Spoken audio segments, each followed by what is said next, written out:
बढ़ता है। कोई दिक्कत नहीं, पता नहीं, जो थारी राय सो मारी राय। Nothing to do, nowhere to go. देखो सुनो मत बोलो। Whenever, whatever you are, be 100% Karnataka. किसी को आओ मत कहो, किसी को जाओ मत कहो। जो कुछ पाना ना कुछ खोना। Who asked you leave at zero complaint level? मौज में रहो, be happy.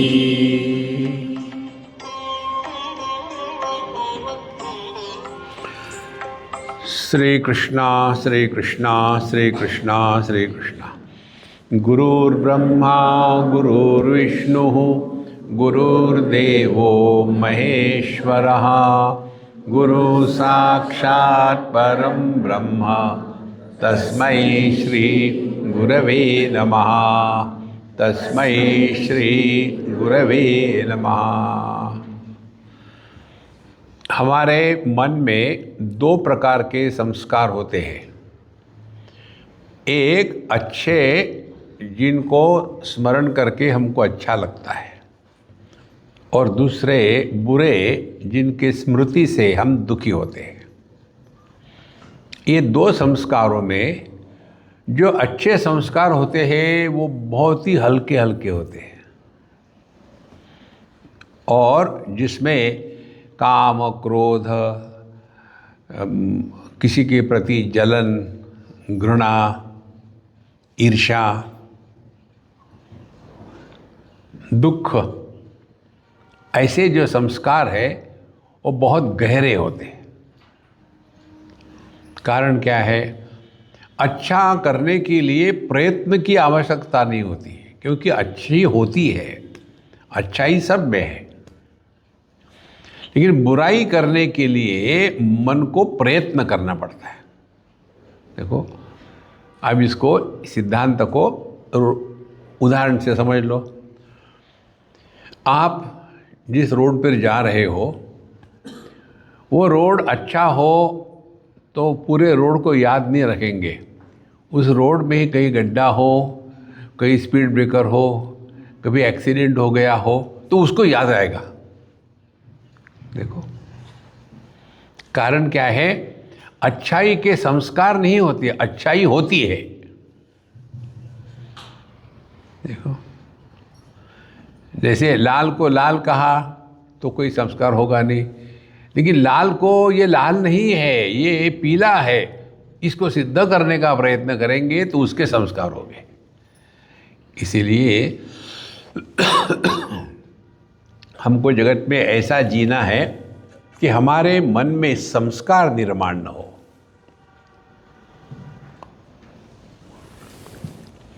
और संस्कार निर्माण होने के कारण हमको ढूंढना है। क्या कारण है?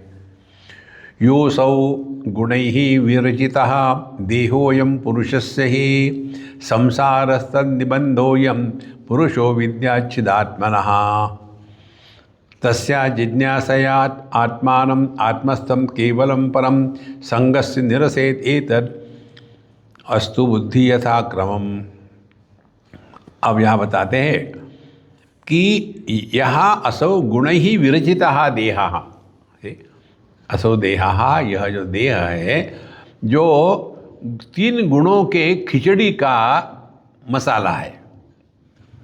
और इसी को, ये हमारा जो देह है, ये 3 गुणों का चक्कर है। इसमें क्या 3 गुण है? देह में जो हमको दिखता है, जिसको आयतन कहते हैं, आयतन माने मकान, जो देह का स्थूल भाग है, ये तमोगुण का कार्य है।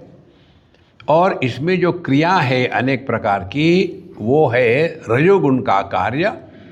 और इसमें जो ज्ञान का भाग है, वो है सत्वगुण का कार्य। तीनों है, और तीनों का आधार एक ही है, 3 नहीं है। एक ही आधार है। जैसे एक है कोई वस्तु स्थूल, फिर उसमें क्या क्या क्षमता है और उसमें कैसे चलाना है, तो तमस, सत्व और रजस, ये तीनों को मिला करके ये दुनिया बनी है। और फिर संसारः तन्निबन्धः अयम्, और संसार क्या है, हम ये तीन गुणों में फंसे हुए हैं। देखो, और तीन गुणों में कैसे फंसे हैं कि पहले तो हमने अपने को शरीर माना, उसमें फंस गए, फिर कर्म हो रहे हैं, क्रिया हो रही है, फिर हमने अपने को जीव माना। देखो, तो हमने अपने को देह माना और जीव माना, माना ही है, जाना नहीं, माना है। तो देह माना, जीव माना, और फिर कर्म किए, फिर अच्छे कर्म, बुरे कर्म, इस प्रकार से हमने अपने को जीव और देह इसकी खिचड़ी बना करके इसी में ऐसे फंस गए हैं। फिर उसके बाद हमको बताते हैं शास्त्र, देखो जीवन में जो दुख आते हैं ना, इसका कारण तुम स्वयं हो। कैसे? पिछले जन्म ने तुमने किसी को कष्ट दिए होंगे, इसीलिए इस जन्म में तुमको दुख मिल रहे हैं। अब देखो, ये जब सुनते हैं ना हम, कोई भी व्यक्ति इस पर ऑब्जेक्शन नहीं करता। हाँ, मैंने पूरे कर्म किए होंगे, इसीलिए ये कर्मों का फल है। कारण क्या है? अज्ञानी लोग कार्य कारण को सत्य मानते हैं। कार्य कारण मिथ्या, ये सिद्धांत है, लेकिन हम इसको एकदम ठीक मानते हैं। हाँ देखो, मैं जाड़े के समय में ठंडे पानी से नहाया, गंगा जी में डुबकी लगाई, और उसी के बाद मुझे बहुत सर्दी हो गई। कार्य कारण, कारण कार्य। तुम्हारे जीवन में दुख क्यों आ रहे? सबके जीवन में क्यों नहीं आते? उन्होंने पिछले जन्म में सत्कर्म किए होंगे, हमने तो बुरे कर्म किए होंगे। देखो, और इसको मान लेते, और फिर इस जन्म में अच्छे बुरे कर्म करेंगे तो अगला जन्म वैसा होगा। एक बार ये दिमाग में विचार गया, इसको निकालना बहुत कठिन है। और फिर ये जन्म मरण का चक्कर शुरू हो गया। पिछला जन्म, ये जन्म, अगला जन्म, स्वर्ग नरक, पाप पुण्य, धर्म अधर्म, पूरा जीवन इसी में लगा रहता है। इसीलिए संसार तन्निरस्य बंधोयम पुंसा विद्याच्छिदात्मनः। संसार यही है कि हमने अपने आप को ये देह माना है, जीव माना है, जीव का जन्म मृत्यु सत्य माना है, और इसी अध्यास के कारण, इसी मूर्खता के कारण हम ज्ञान स्वरूप होते हुए भी अपने को सुखी दुखी मानते हैं। देखो, तो जो शास्त्रों में तो बड़े क्वालिटी एग्जाम्पल्स देते हैं, हम आपको जो एग्जाम्पल देते हैं ना, वो रोज के है, तब वो क्लिक होता है। तो जब हम अपने को पति मानते हैं तो वो पति हो गया जीव। जीव क्या है? कर्म करने वाला। और हम कौन है? हम देह है, जिसके लिए कर्म हो रहे हैं। तो आदमी हो गया देह, और उसमें से जो पैदा हुआ आदमी से पत्नी के कारण, वो हो गया पति। अब इनको दोनों को सत्य मान के बैठे। जहाँ हमारा देहात्म भाव सुषुप्ति अवस्था में नहीं होता, वहाँ हम पति भी नहीं, देह भी नहीं है, हम केवल है मात्र। यही बात हमको समझ में आती नहीं, इसी को संसार कहते हैं। तस्मात्, इसीलिए तस्मात् जिज्ञासया आत्मानम आत्मस्थम केवलम परम संगम्य।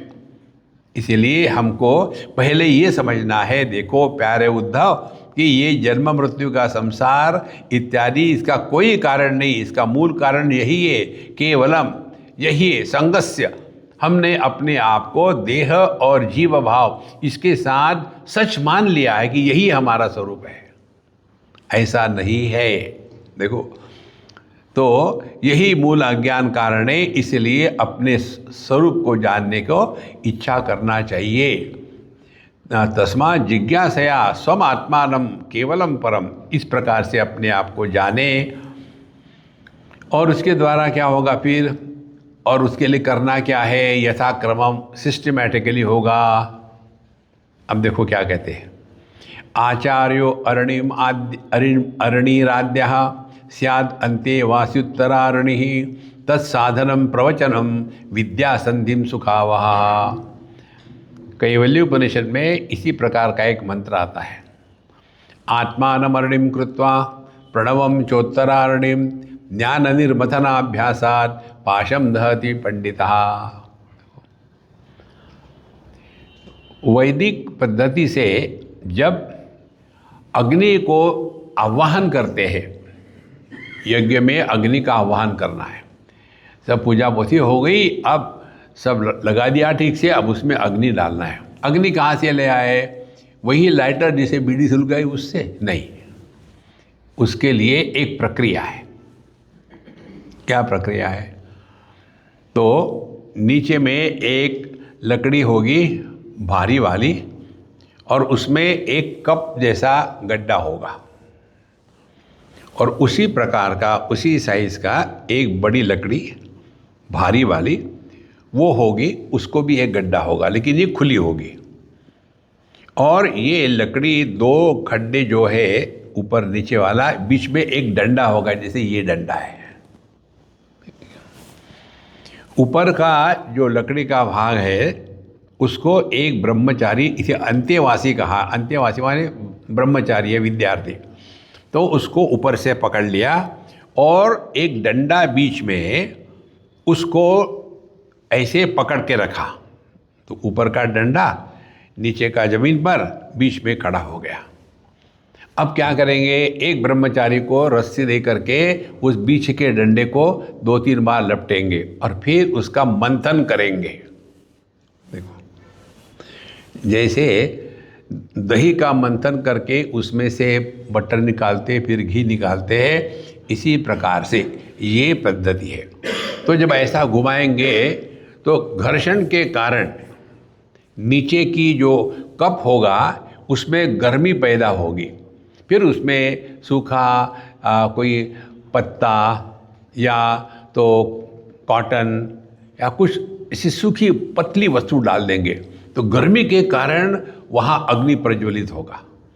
फिर वो जो अग्नि है जिसको आह्वान किया है, वो अग्नि किसी अन्य काम के लिए नहीं लिया था, उस अग्नि को लेकर के फिर वो यज्ञ करते हैं। ये चित्र है। अब यहाँ बताते हैं, आचार्य अरणि आद्यः, आचार्य जो है गुरु महाराज जो है वो नीचे की अरणी है, अरणी माने वो गड्ढा, और स्याद अंत्यवासी उत्तरारणी, और ऊपर के जो लकड़ी के डंडे पर गड्ढा है उसको कहते उत्तरारणी, वो है विद्यार्थी। तो नीचे की अरणी होगी आचार्य, ऊपर की अरणी होगी विद्यार्थी। और फिर क्या होगा, तत्संधानम, अब दोनों को जोड़ना है, गुरु महाराज और विद्यार्थी शिष्य दोनों को जोड़ना है। किसके द्वारा, एक डंडे के द्वारा। और ये डंडा क्या है, डंडा है बुद्धि, और फिर उसको घुमाना है रस्सी से, वो क्या है, प्रवचनम विद्या संधिम, और फिर प्रवचन हो रहा है, चिंतन हो रहा है।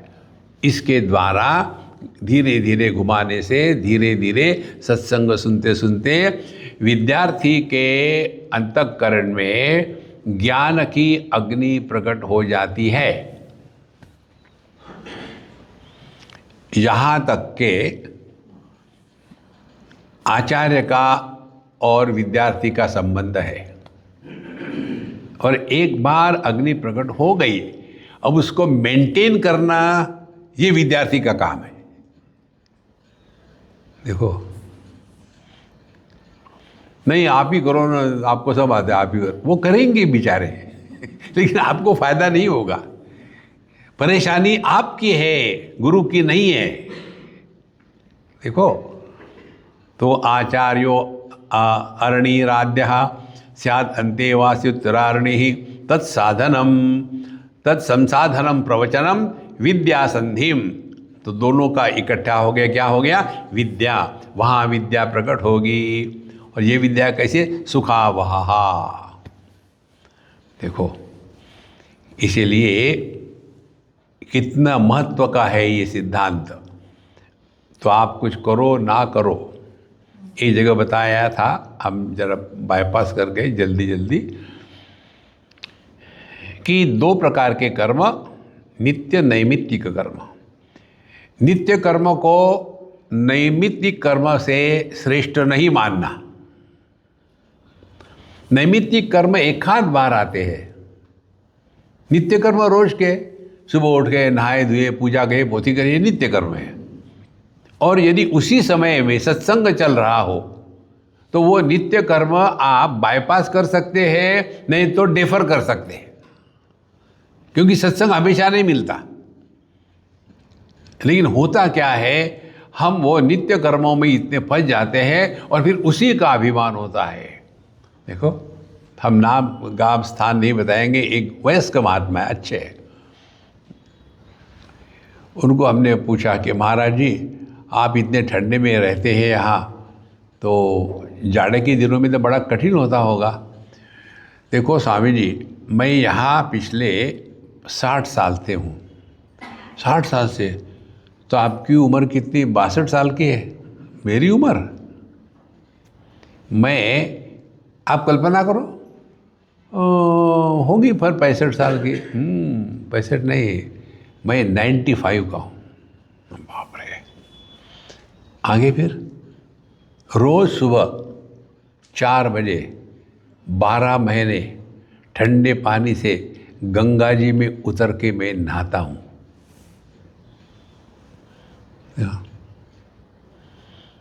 गंगा जी के पत्थर गंगा जी में ही पड़े।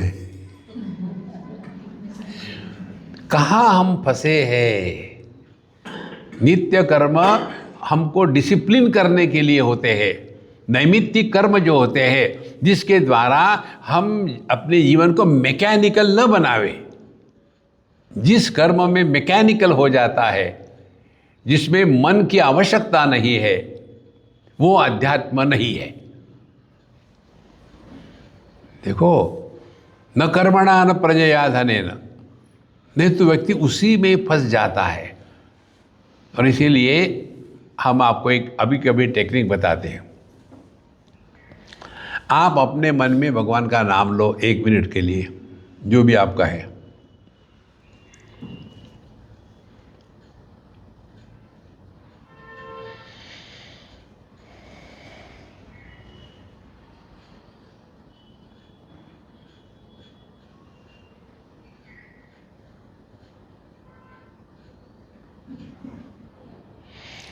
अब आपको आपका अनुभव है, किसी को बताने की जरूरत नहीं।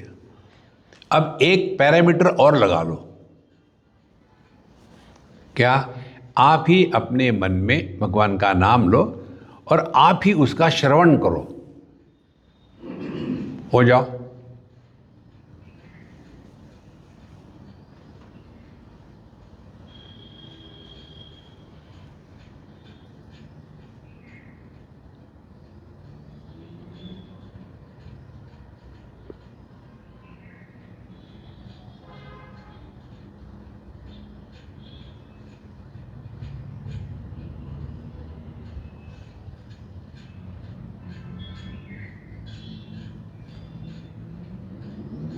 स्टॉप। अब आपको दोनों अनुभव हुए अपने। जब केवल हम भगवान का नाम ले रहे थे, उस समय हमारा मन इधर उधर भटक भी रहा था। जब हम ही नाम ले रहे थे और हम ही सुन रहे थे, तो मन का भटकना बंद हो गया था ना। कारण क्या है? एकाग्रता कर्म की नहीं होती, एकाग्रता मन की होती है। कर्म के कारण सुख दुख निर्माण नहीं होता, मन की अनेकता के कारण सुख दुख निर्माण होता है। मन को एकाग्र होना है। इसके लिए नाम लेना ये एक क्रिया शक्ति है। श्री राम जय जय राम, श्री राम जय जय राम। 2-10 बार लो आप तो ये मैकेनिकल हो जाएगा। श्री राम जय जय राम, श्री राम जय जय राम, श्री राम जय जय राम, श्री राम जय जय राम, श्री राम जय जय राम, श्री राम जय जय राम। होना है श्री राम जय जय राम, श्री राम जय जय राम, श्री राम जय जय राम, श्री राम जय। मैकेनिकल हो रहा और आप बोल रहे हो, कह रहे हो और आप ही सुन रहे हो। तो जहाँ क्रिया शक्ति और ज्ञान शक्ति ये एक हो जाती है, उसी को कहते हैं हम जगत से हटकर के चैतन्य के क्षेत्र में प्रवेश कर रहे हैं। चैतन्य का क्षेत्र होता है चेतना। देखो, चेतना में सुख दुख का अनुभव होगा, लेकिन सुखी दुखी व्यक्तित्व का निर्माण नहीं होगा। सुखी दुखी व्यक्तित्व का निर्माण मन में होता है। देखो महाराज, तो अगले बार आप जब भी कहीं बैठ करके भगवान का नाम ले रहे हैं ना, इसको ट्राई करके देखो।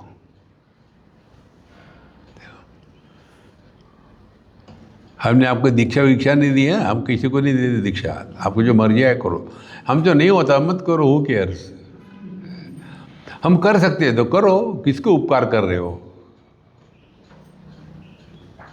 देखो, बांध के नहीं रखते, आपको स्वातंत्र है, आप लो मत लो।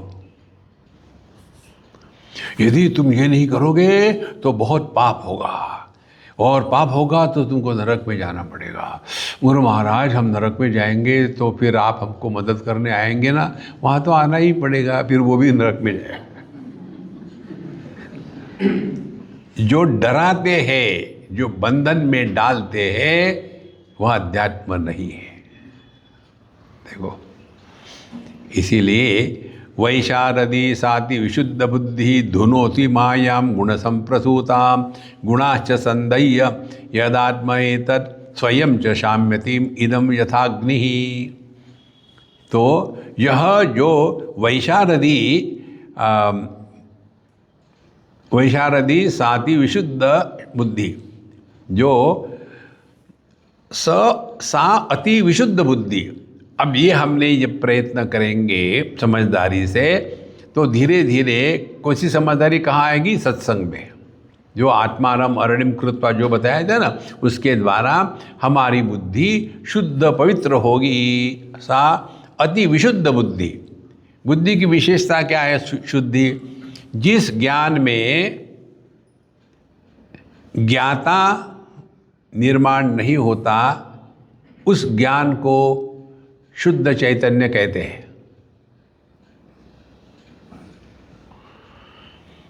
यह फोन है, ये फोन अपने को नहीं जानता। ये फोन है, ये मैं जानता हूँ।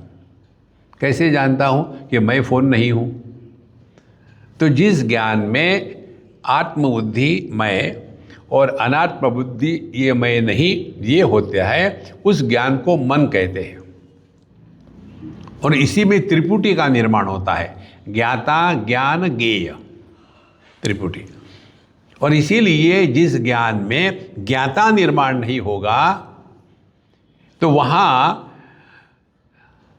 अन्य की प्रतीति होगी ही नहीं, और प्रतीति होगी भी तो भी उसका प्रभाव नहीं होगा।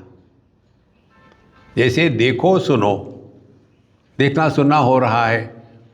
अब ये कैसा निर्माण होता है? मैं, जब हम कमेंट करते हैं तब मैं निर्माण हो गया। देखा, आगे चले गए, मैं निर्माण नहीं हुआ, मन पर संस्कार नहीं हुए। हमारे मन पर संस्कार कराने वाला जो मैं है, इसी को हमको जन्म नहीं लेने देना। और उसके लिए साधना है, देखो सुनो मत बोलो। देखो होता क्या है, सुना कुछ, कितना अच्छा है, लेकिन समझ में नहीं आया। अच्छा तो था, समझ, फिर क्या समझ में आया? खाक। इसीलिए वैशारदी साति विशुद्ध बुद्धि ही धुनोति मायाम गुण संप्रसूताम। तो यह जो शुद्ध ज्ञान है, शुद्ध बुद्धि है, ये गुण संप्रसूताम मायाम धुनोति। तो माया क्या है? त्रिगुणात्मिका। त्रिगुणात्मिका माया माने क्या हो गई? विषय जो है वो है तमोगुण, और विषय का जो ज्ञाता है वो है रजोगुण, और विषय का जो ज्ञान है वो है सत्वगुण।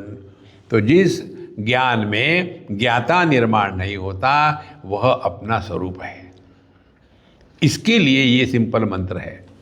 देखो, सुनो मत बोलो, ट्राई करो संतो। कई बार कुछ ना कुछ बोलने की इच्छा होती है। किसी ने कुछ शुरू कर दिया कि देखो, एक बार हम गए थे वहाँ, ये हो गया था, बहुत भीड़ भाड़ थी और एकदम ज़ोर से बारिश आ गई और बाढ़ आ गई। 2013 की बात है, गंगा जी में इतना आ गया पानी। एक ने बोलना शुरू कर, दूसरा, ये तो कुछ भी नहीं, उस पानी में मैं बह गया था, लेकिन पता नहीं कैसे निकल आया। तुम मर गए? नहीं, मैं मरा तो था ही, फिर भी निकल आया। कहानियों का कोई अंत नहीं। ट्राई करो आप, देखो जगत में अपने आप समझे। कोई किसी भी विषय पर बात कर रहा हो, दूसरा व्यक्ति होगा, उसी प्रकार की कोई ना कोई घटना अपने बात सुनाएगा वो। ये हमने आप ही लोगों से सीखा है। हम इसलिए आप मेरे गुरु हो कि आपने मुझे सिखाया है। एक बार एक जगह आश्रम में कहीं थोड़ा पहाड़ों में था, तो वहाँ एक व्यक्ति हमको कहा कि स्वामी जी आप यहाँ कैसे रहते? मैंने अच्छा रहता हूँ यहाँ। तो मैं जब वहाँ सत्संग से आ रही थी, वहाँ एक छोटा सा बेबी साइज का स्नेक देखा, ऐसा ऐसा जा रहा था। अब तो मुझे तो ऐसी मुश्किल होगी, अब ये पता नहीं स्नेक के कर्म में तो नहीं गया, हमारे घर में तो नहीं आएगा। मैं दरवाजा बंद कर ली, रात भर में सोई नहीं, दिखती रही कहाँ गई कहाँ गई। अब इसने कहानी बताई, खत्म हो गई। दूसरी, ये तो कुछ भी नहीं। मैंने तो इतना बड़ा सांप देखा, और सांप में कंपटीशन, तुम्हारा तो छोटा था पर बड़ा। कोई जरूरी है क्या बोलना? देखो संतो, ये कितनी सिंपल बात है। इसके लिए कहीं पीएचडी करने की जरूरत नहीं है। अपने जीवन के हर एक अनुभूति से हम सीख सकते हैं। कोई कुछ भी बता रहा हो, मैं उधर से आ रहा था, एक बच्चा जा रहा था, एक बाइसिकल वाला आया, ठोक दिया, बेचारा गिर गया नीचे, कुछ भी नहीं। फिर उधर से एक कार आई थी, एक मोटरसाइकिल वाले को ठोक दिया, कुछ भी नहीं। एक ट्रक आया था, कार को ठोक दिया, कुछ भी नहीं। हवाई जहाज आया था, ट्रेन को ठोक दिया। अरे क्या जरूरी है बोलना? होता है ना ऐसा? क्या जरूरी है बोलने की? लेकिन जैसे आदमी को जब उल्टी आती है ना, रोक नहीं सकता, फिर या बोल ही दो। इसीलिए वैशारदी साति विशुद्ध बुद्धि धुनोति मायाम गुण संप्रसूताम। इसका कारण क्या है? हमने कभी भी इधर ध्यान नहीं दिया कि कितने बार हम बोलते हैं जब इसकी आवश्यकता नहीं होती। तो उसके लिए एक दूसरा मंत्र आपको बताते हैं। किसी के भी साथ किसी भी विषय पर बोलने के पहले अपने आप को प्रश्न पूछ लो, क्या बोलना आवश्यक है? आप स्वयं उत्तर दोगे अनावश्यक है। कितना अनावश्यक बोलते हैं हम। धीरे धीरे ये बात सूक्ष्मता से अपने में प्रवेश करती है। तो जब हम यदि एक दो बार सक्सेसफुल हो गए, तब एक दिन आपको पता चलेगा कि रियली यार मैं कितना बोल रहा था, कोई ज़रूरत नहीं थी बोलने की, कुछ नहीं। लेकिन इसका अर्थ ऐसा नहीं कि मुंह फुला के बैठे, ऐसे दिखाओ, नाटक करो जैसे अभी कर रहे हो, मानो सुन रहे। उसी प्रकार से दुनिया की बातें सुनते समय एकदम इंटरेस्ट दिखाओ, लेकिन सुनो मत। और ये टेक्निक आपको पता है। जैसे सत्संग सुनते हैं ना, वैसे दुनिया की बातें सुनो। आपने ग्रेजुएशन कर लिया है। देखो, तो दोनों थी मायाम गुण संप्रसूताम। तो ये माया का अर्थ क्या हो गया? जो इंद्रिय मन बुद्धि के माध्यम से उपलब्ध ज्ञान होता है, उसी ज्ञान को हम सब कुछ मानते हैं, उसके परे कुछ है ही नहीं। यह जो भ्रांति को हम स्वीकार करते हैं उसको कहते हैं माया। हमारी आंखें एक particular spectrum of light wave देख सकती है, वायलेट से लेकर के रेड तक, विवग्योर, उसके परे नहीं देख सकती हमारी दृष्टि। और यदि हम यह दुराग्रह करें कि जो बातें हमने अपने आंखों से नहीं देखी उसको हम स्वीकार नहीं करते, क्या तुमने भगवान को देखा है, हम क्यों स्वीकार करें? तो ऐसा जब इंद्रिय मन बुद्धि के ज्ञान को ही हम अल्टीमेट ज्ञान स्वीकार करते हैं और उसका दुराग्रह होता है, तब समझ लेना हम माया के फंदे में फंसे हैं। इसीलिए हमने आपको दूसरा टेक्निक बताया, प्रमाण निरपेक्ष अनुभूति। जिस ज्ञान में इंद्रियों का व्यापार नहीं, जिस ज्ञान में मन का फीलिंग नहीं, और जिस ज्ञान में बुद्धि का कंसेप्ट नहीं है, हम ना तो कंसेप्ट है, ना तो कोई फीलिंग है, ना तो कोई विषय है।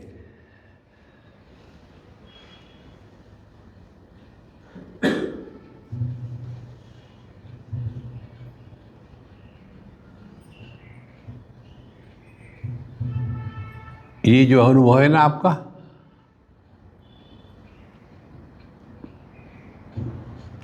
इस स्थिति में 24 घंटे रह करके कर्नाटक देखो,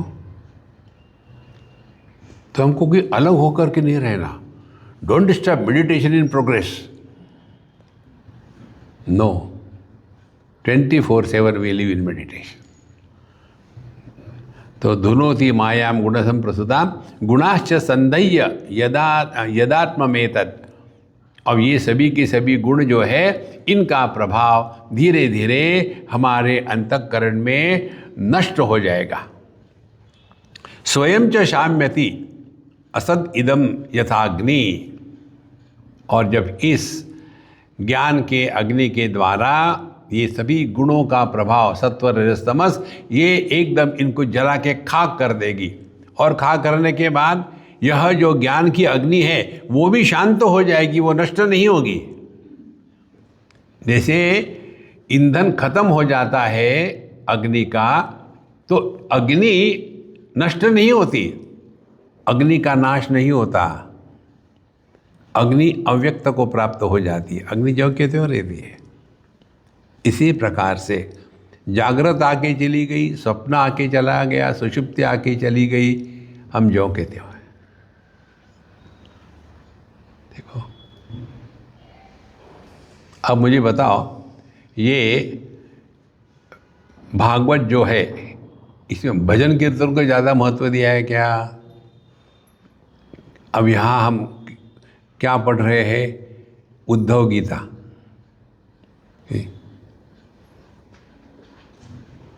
कारण क्या है? हम सभी उद्धव हैं। देखो, भगवान आप तो अब लीला खत्म करके जा रहे हो, अब मैं पीछे कैसे रहूँगा? देखो, हमारा सब कुछ अब हो चुका है, शादियाँ हो गई, बच्चे हुए, झगड़े हुए, सब कुछ हो गया। अभी अब आखिरी का जो समय है, कैसा जी ऐसा जी।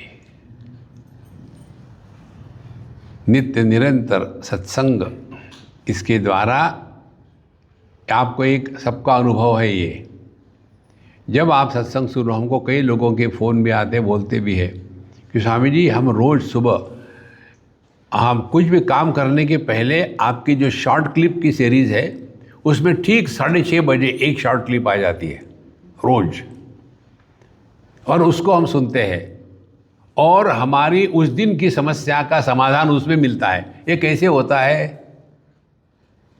देखो, ये है भगवान की लीला। हमारे लिए जब जो आवश्यक है वो प्रभु हमको भेजते हैं, लेकिन हमारी कंडीशन कैसी है? हम किसी को फ़ोन करते हैं, उधर से मैसेज आता है प्रोवाइडर का, the customer that you are trying to contact is busy on other phone, तो आप रख देते हैं। फिर दूसरे बार the customer you are contacting is busy on other phone, एक बार दो बार, फिर हम गुस्सा करके रख देते हैं। हमारे नारायण भगवान ऐसा नहीं करते। उनका जो फ़ोन है वो है पांचजन्य, पांचजन्य ऋषिकेशो देवदत्तम धनंजय। उठाया और फ़ोन किया, उनको मैसेज आया कि आप जिसको कांटेक्ट कर रहे हैं वो संसार में बिजी है। फिर एक बार दो बार उठाते ही नहीं फ़ोन, तो भगवान को छोड़ेंगे नहीं ना। फिर वो हाथ में गदा लेते हैं, टन, हाँ क्या हो गया, हाँ लग गया, लग गया फ़ोन लग गया। देखो, दुख में सुमिरन सब करे, सुख में करे ना कोई, सुख में सुमर के दुख आए को होए। देखो संतो, कितनी सरल है आध्यात्मिक साधना। और कुछ कुछ हम में ऐसे होते फिर भी नहीं उठाएंगे फ़ोन, क्योंकि फंसे हैं इस मदिरा में। भगवान छोड़ेंगे नहीं। फिर उनके हाथ में एक और हथियार है, वो है सुदर्शन चक्र। पुनरपि जननम पुनरपि मरणम पुनरपि जननी जठरे शयनम। और पहली बार आप फ़ोन उठा लो, भगवान की आवाज़ सुनो, एकदम आपके हाथ में कमल आएगा। देखो, तो जो अपने हृदय की आवाज़ सुनकर चलता है उसके जीवन में खुशी के कमल खिलते हैं। जो दुखी है उसने भगवान के मैसेज को पकड़ा नहीं। देखो, इसीलिए ये जो बुद्धि है, गुणाश्च संधय्य यदात्ममेतत् स्वयं च शाम्यति इदम यथाग्नि। जैसे अग्नि ने सबको जला के खाक कर दिया, शांत कर दिया, और स्वयं भी शांत हो गया। और इसीलिए ज्ञानी पुरुष बकबक नहीं करते, पकड़ पकड़ के बताना नहीं है। देखो, जैसे जब खाना पच जाता है ना, तो डकार नहीं आते। जब खाना पचता नहीं तो डकार आते हैं। ठीक, और बिल्कुल ही नहीं पचा तो ओंकार आते हैं, उल्टी, पहले डकार फिर ओंकार आओ, क्योंकि पचा नहीं है। और यदि खाना पच जाता है तो मौन व्याख्या प्रकटित पर ब्रह्म तत्वम युवानम, आप सहज शांत हो जाते हैं। ना किसी को बताना है, ना किसी का सुनना है, अपने आप में रहो। लेकिन इसका अर्थ ये नहीं कि मुंह फुला के बैठे, बिल्कुल नहीं। तो स्वयं च शाम्यति इदम यथाग्नि। अथैषाम कर्मकर्तॄणाम भोक्तॄणाम सुख दुःखयोः नानात्वम अथ नित्यत्वम लोक कालागमात्मनाम। अब यहाँ कहते हैं कि देखो हे उद्धव जी महाराज, इसमें अथ ऐशाम कर्मकर्तॄणाम, कर्म करने वाला जीव, भोक्तॄणाम, और उसके कारण सुख दुख का अनुभव आने वाला भोक्ता, ये कर्ता भोक्ता जो है यही जीव है। देखो, तो ये जीव का जन्म नहीं होने देना है। इसके लिए हमारी टेक्निक आप समझ लो। अच्छा देखा, नहीं बोले, जीव का जन्म नहीं हुआ। बुरा देखा, नो कमेंट, जीव का जन्म नहीं हुआ। अच्छा बुरा देखा, सुना और बोलना शुरू कर दिया, जीव का जन्म हो गया। तो उसके लिए उपाय क्या है? Who asked you? देखो कितनी सिंपल है साधना। शब्द ऐसे है कि जिनको हाथ पैर नहीं है, लेकिन फिर भी ये शब्द ऐसे है कि किसी का खून कर देते हैं या किसी का भला कर देते हैं बिना हाथ पैर के। इसीलिए अथैषाम कर्तृणाम भोक्तॄणाम सुख दुःखयोः नानात्वम अद्य नित्यत्वम। और ये कर्ता कर्म और भोक्ता भोग्य इत्यादि इसमें लगा करके फिर हम इसी में जो अनेकता है इसी को हम नित्यत्वम उसको हम सत्य मानने लग जाते हैं। और फिर लोक कालागमात्मनाम, फिर वो एक जन्म से दूसरे जन्म में, एक लोक से दूसरे लोक में जाते आते रहते हैं। मन्य से सर्वभावानां संसारोत्पत्ति की यथा कृति भेदेन जायते भिद्यते च धी। और इसलिए यह जो दुनिया का आना जाना हो रहा है इसी को सत्य मानने से, मन्य से तत्सर्वभावानां संस्था, उनको लगता है कि ये रियल है। अगले बार आप देखोगे गंगा जी के पास देखो तो ऐसा लगता है कि गंगा जी ही बह रहे, अखंड बह, अखंड नहीं है। एक बार आपने गिलास लेकर के पानी निकालो, 2 क्षण के बाद फिर तो वो गंगा जी नहीं, वो चली गई, वो नहीं है। ये जिसको कहते हैं प्रवाह नित्यत्व।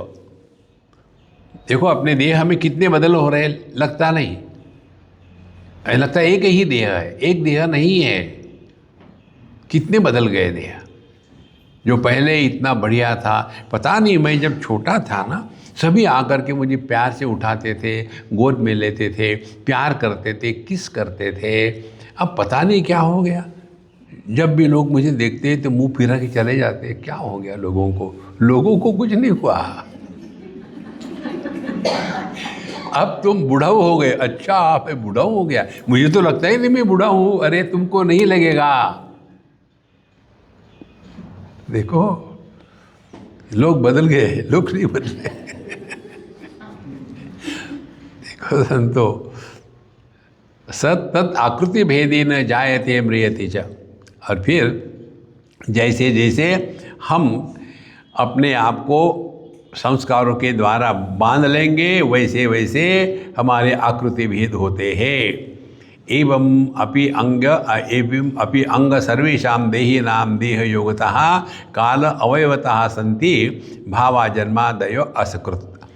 इस प्रकार से एक ही तत्व है परमात्मा, जिसका ना जन्म है ना मृत्यु है, यही नित्य मुक्त है। लेकिन इसको हम नहीं पहचानते, और यदि इसको हमने पहचान लिया तो देह काल इत्यादि सब का सब हमको कोई मतलब नहीं।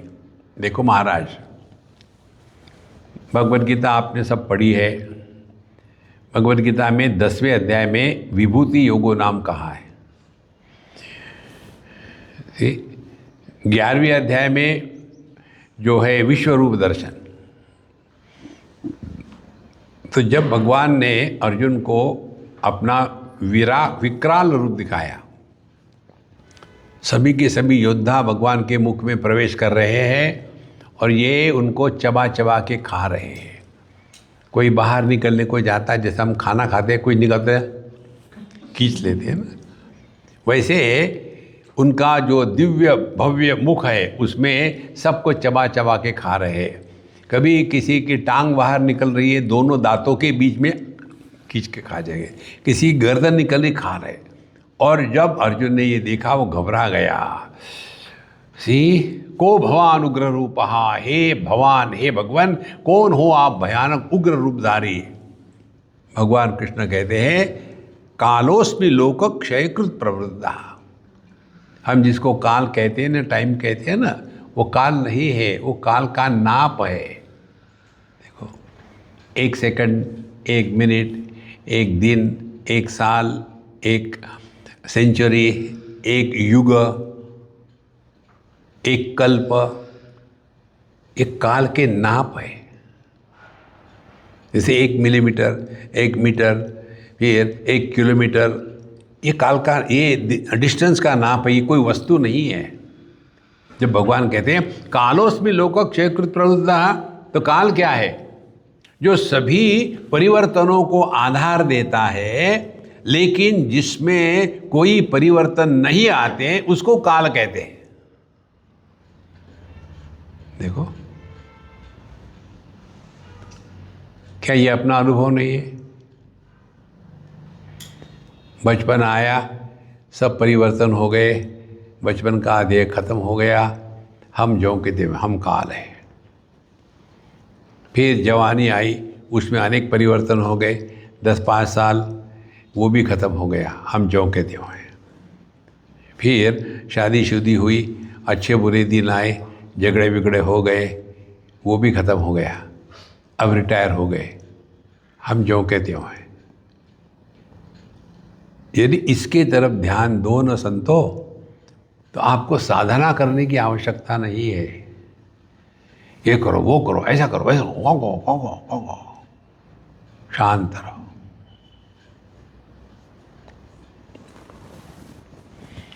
ये दुनिया को हम सत्य मानते हैं ना, इसीलिए परेशान होते हैं। एक बार एक सज्जन हमारे पास आए और हमको कुछ पूछा उन्होंने।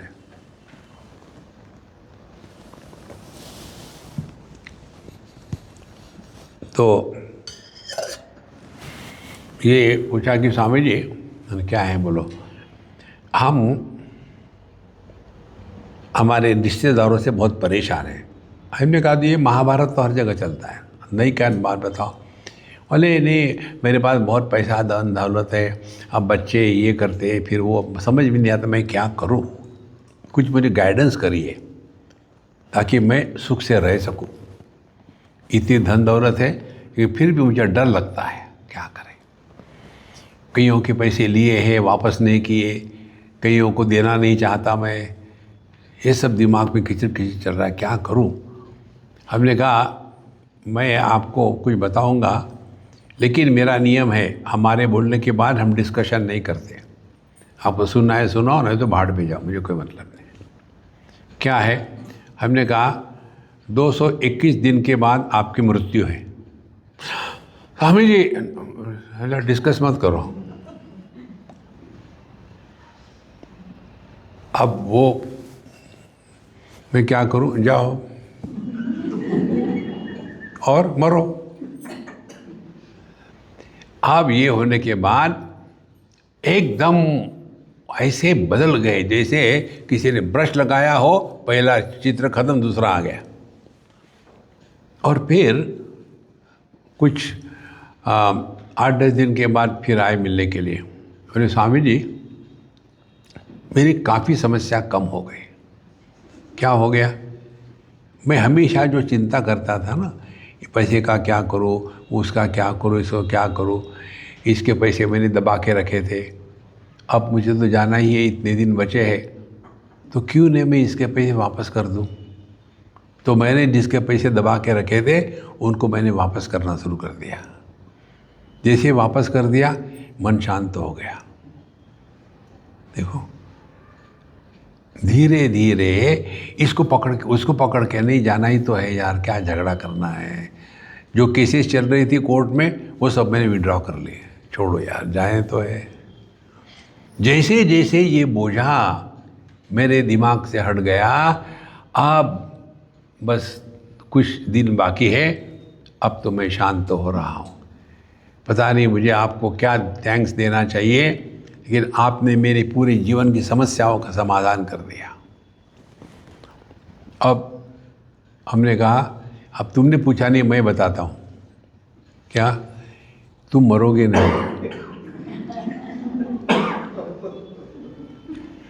स्वामी जी अल्लाह, तुम नहीं मरोगे, क्योंकि तुम अब शांत प्रसन्न हो गए हो। सबसे पहली संस्कृत मूवी एक आई थी शंकराचार्य भगवान की, संस्कृत में सब था उसमें। उस मूवी में भगवान शंकराचार्य के साथ 2 कैरेक्टर दिखाते, 2 बच्चे। एक का नाम था ज्ञान, दूसरे का नाम था मृत्यु। हमेशा जहाँ भी जाते थे भगवान शंकराचार्य, ये 2 कैरेक्टर चलते थे। अब वो डायरेक्टर को दिखाना था कि भगवान शंकराचार्य हमेशा इन 2 चीज़ों का ध्यान रखते थे, अपनी मृत्यु और विवेक, 2 बातें हमेशा उनके साथ रही। ये बताने के लिए उन्होंने ये 2 कैरेक्टर को वहाँ प्रेजेंट किया था, क्योंकि कैसे समझ में आएगा। इसी प्रकार से यदि हम अपने आप को समझे कि कब तक रहना है, हमारी साधना यही है। आपकी भी साधना हो सकती है वो। अभी हम यहाँ जब आए थे 6 दिन, फिर एक दिन ख़त्म हो गया, अब 5 दिन बाकी है, अब 4 दिन बाकी है, अब 3 दिन है, अब 2 दिन है, अब कल तो जाना ही है, अब काहे को किसी से झगड़ा करना है, सब्जी नहीं तो ठीक, नहीं तो ठीक है, ठीक है, एक ही तो दिन खाना, छोड़ो ना। देखो, लेकिन हमको ऐसे लगता है हम यहाँ इटर्निटी के लिए आए। अरे कितने आके चले गए। देखो, इसलिए हम जहाँ भी जाते हैं ना, हमारी उल्टी गिनती, कभी आदमी ने सीधी गिनती नहीं करनी, उल्टी गिनती करनी चाहिए। उल्टी गिनती करो तो एक दिन शून्य आ जाएगा। तो यहाँ हम आए 6, 5, 4, 3, 2, 1, बूम, निकल गए खुश। देखो, लेकिन हम यहाँ ऐसे आते हैं जमाने यहाँ हमेशा के लिए आते हैं। अरे कितने आके चले गए, हमारी क्या औकात है। इसका मतलब ये नहीं अरे अभी तो मरना ही है, ठीक से मरो ना मरो, ठीक से मरो, दुखी होके क्यों मरते हो। इसलिए काल अवयतः सन्ति भावा जन्मोदया असकृत। तो ये काल के कारण ये जो भाव है, जन्म मृत्यु बदल इत्यादि, ये असकृत, वो सत्य नहीं है। दिखते हैं लेकिन होता नहीं। केवल लगता है कि किसी का जन्म हुआ, किसी का मृत्यु हुआ। जब संस्कृत अपने तर्क की भाषा बड़ी विचित्र है। प्राग अभाव के मृत्यु को जन्म कहते हैं। ठीक, प्राग अभाव से मृत्यु हो जन्म। अरे क्या हो गया, माने जो पहले नहीं था, जो नहीं था उसका मृत्यु हो जाता है, तब उसको जन्म कहते हैं। माने क्या, पहले बच्चा नहीं था, जो नहीं बच्चा वाला था उसका मृत्यु हो गया, माने अब पैदा हो गया गणित देखो कैसा है। देखो, तो जो है ही नहीं उसका जन्म, माने जन्म नाम की कोई वस्तु है ही नहीं। इसलिए काल अवयतः सन्ति भावा जन्मादयो असकृत। कुछ नहीं होता है, जन्म मरण मृत्यु जन्म इतने चक्कर में मत पड़ो, भगवान का नाम लो और मौज में रहो। अत्रापि कर्मणाम कर्तु स्वातंत्र्य च लक्ष्यते भोक्तुश्च सुख दुःखयोः कोन्वर्थो विवशम भजेत। अब आगे कहते कि यह जो भोग की समस्या को हम यदि सुलझाने का प्रयत्न करेंगे ना, तो और उलझेगी। तो क्या करें, जो जैसा है उसको स्वीकार करो। याद रखना है कितने दिन रहना है यहाँ, बस। देखो, बहुत सिंपल है साधना। हमको ऐसे लगता है कि हम यहाँ इटर्निटी के लिए आए हैं, फिर आपको त्याग करना नहीं पड़ेगा। जैसे हम यहाँ रहते, कितने बढ़िया सब चीज़ें हैं, लेकिन क्लियर है कि हमको अभी 30 तारीख को लंच के बाद या पहले जाना है। क्लियर है, तो फंसेंगे नहीं कि सबका उपयोग करेंगे, सबके साथ हेलो हाँ जी नमस्ते बहुत अच्छा है सब कर निकल जाओ। क्या पकड़ के रखना है किसको। शत्रु मित्रे पुत्रे बंधु माँ कुरु यत्नम विग्रह संधो। दुनिया में दोस्त दुश्मन निर्माण मत करो। देखो, इसीलिए हम वास्तविक देखा जाए तो स्वतंत्र है, लेकिन जीव भाव को ले लेते हैं तब परतंत्र हो जाते हैं, विवश हो जाते हैं, और फिर स्वार्थ परमार्थ इत्यादि भी चक्कर में पड़े रहते हैं। और जब हम इसको जगेंगे समझ करके, तब ये स्वार्थ और परमार्थ दोनों से अलग हो जाएंगे, अपने स्वरूप में आ जाएंगे। सो भोक्तु सुख दुःखयो कोन्मर्थो विवशम भजेत। न देहिनां सुखम किंचित विद्यते विदुषामपि तथा च दुःखम मूढ़ानां वृथाहंकरणम परम। देखो, ये इसको लेकर के आपको एक कथा बताते हैं। एक बार बम्बई में हमारे स्वामी अखंडानंद जी महाराज का एक स्थान है, विपुल नाम की बिल्डिंग में। वहाँ हम जाते थे, जब उनका विशेष कोई पर्व होता था, हमको बोला हम जाते थे। वहाँ जा कर के सत्संग करेंगे और फिर खाना खाएंगे। तो जब हम एक बार गए तो एक अम्मा आई हुई थी, हमारा सत्संग हो गया, फिर इंट्रोडक्शन कर दिया। स्वामी जी ये अमुक अमुक है, ये जो गवर्नर है ना इनकी ये लड़की है। गवर्नर के जैसी ही थी वो, मैचिंग। तो फिर अम्मा नमस्ते, प्रणाम प्रणाम। स्वामी जी मुझे आपको एक पूछना है। तो हमने कहा आप पूछो। उनका प्रश्न था, स्वामी जी इस दुनिया में जो खराब होते हैं, बदमाश होते हैं, चोर उचक्के होते हैं, उनको तो सब कुछ मिलता है, खुशी सब मिल जाती है। जो अच्छे होते हैं, जो सज्जन होते हैं, उनको दुख मिलता है, ऐसा क्यों? हमने कहा अम्मा दुनिया को मारो गोली फॉर द टाइम बीइंग। आप कैसी हो? मैं ठीक हूँ, मेरा सब कुछ ठीक है। उत्तर मिल गया।